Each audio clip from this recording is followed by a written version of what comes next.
Well, we've talked a bit about the history of conducting. We've seen some basic conducting technique that I hope you're starting to practice and learn. For this last segment, what I'd like to do is talk to you about how I prepare a score and how I learn music. I found the other day when I was coaching some young artists for the Savannah Voice Festival, we had a very productive session discussing how to prepare an operatic role. And I think there's some real techniques that you can use to help you learn music efficiently and still find great joy in it because you'll get the technical part out of the way.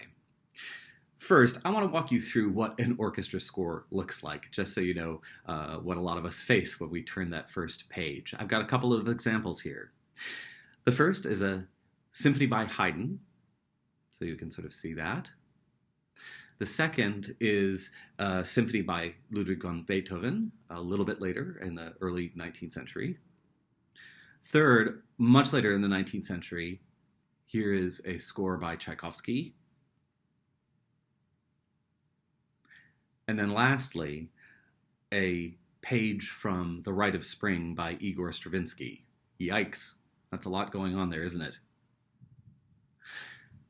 There is a lot going on in these scores, a lot of information to digest and process, but when you look at any musical score, no matter how complicated, start to recognize what are the common elements that you can apply to everything. One is meter, the other is tempo indication.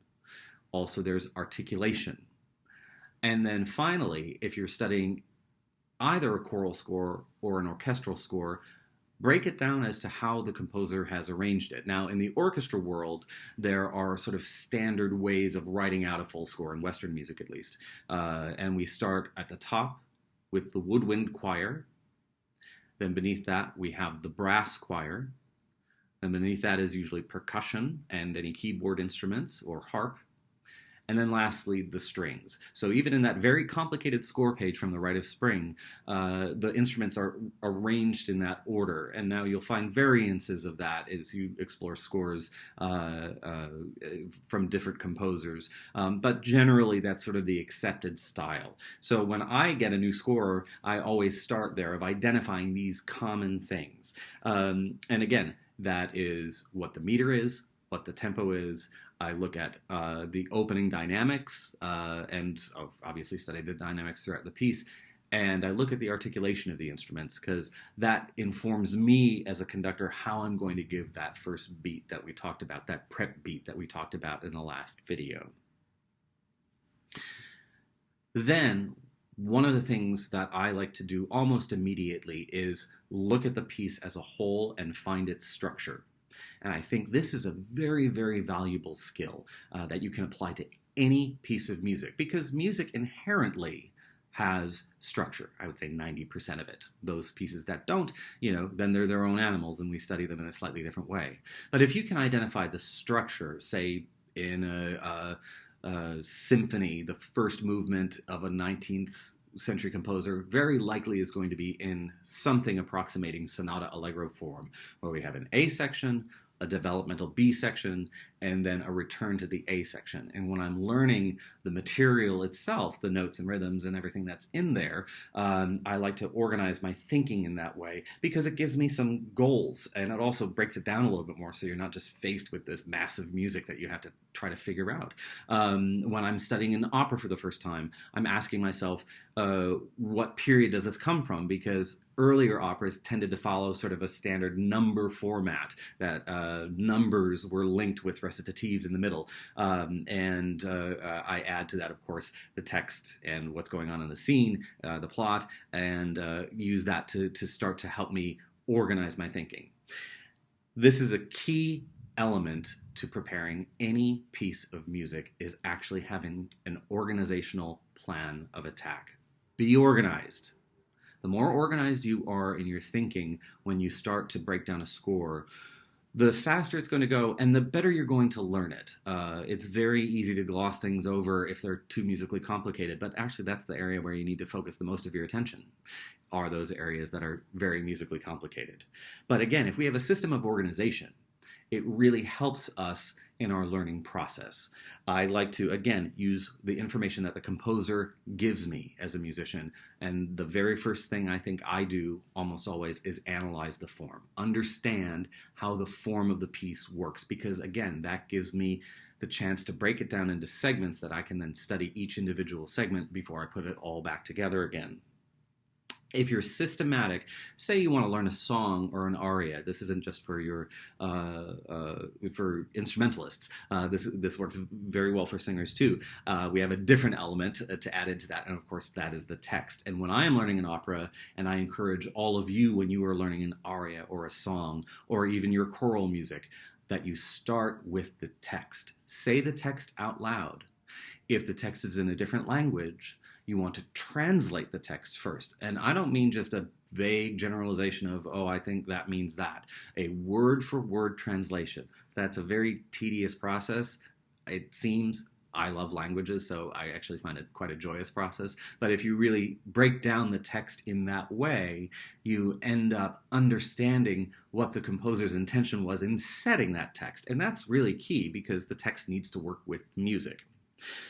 Then I focus on, of course, rhythm and melody and learning the music itself. But again, using the framework of the structure of the piece as sort of a guide to keep myself oriented towards this particular segment. Then, of course, speaking specifically in learning a song, aria, any vocal work, we have to be concerned about our breath and our vocal technique and how the melodies and rhythms that we're learning along with the text impact that, and how we have to use that efficiently, I should say. And this is where the majority of your time is going to be spent. Once you do that sort of initial work of breaking the piece down, understanding the text, learning the material, now is the time to start to put that all together in a vocal context of understanding how our breathing works with the music. All you instrumentalists out there who don't have to take a breath to play your instrument, I'm looking at you string players, I'm looking at you pianists and harpists, you need to also consider your breath. I think if you are making music on an instrument without breathing, it's inherently amusical, and that's not what we want, because the very nature of musical phrase comes from our idea of how we breathe, and that's how we carry music on our breath, as it were. As a matter of fact, when you think of singers, it's really sort of the purest form of music making, because there's no external mechanical thing that we have to deal with. Really, it's just about that idea of expression and phrasing. So as you practice the piece, give yourself the time that it takes. Don't try to rush this time to really understand, again, how the phrasing works for this particular piece within it. It's really the thing that takes it from just having a rudimentary understanding of the music to elevating it to something that is truly artistic and a much more emotionally satisfying experience for you as a performer. One of the things that you can do also to keep you organized is to have just a strategy for setting some goals. So you're handed a new piece of music by your teacher. What I would do is actually pull out a calendar and say, if you have some awareness of how long it takes you to learn things, try to approximate that in 2 weeks' time, I will have translated all the text or learned all the text, and then I will have learned all the notes and rhythms in that. And then 2 weeks after that, I'm going to be practicing my phrasing, my breathing, and what we're working on. Now, of course, the more complicated the piece of music, often the longer this process is. But again, if you give yourself little organizational goals, it will actually go by much faster and be learned much more solidly than if we're just kind of staring at it.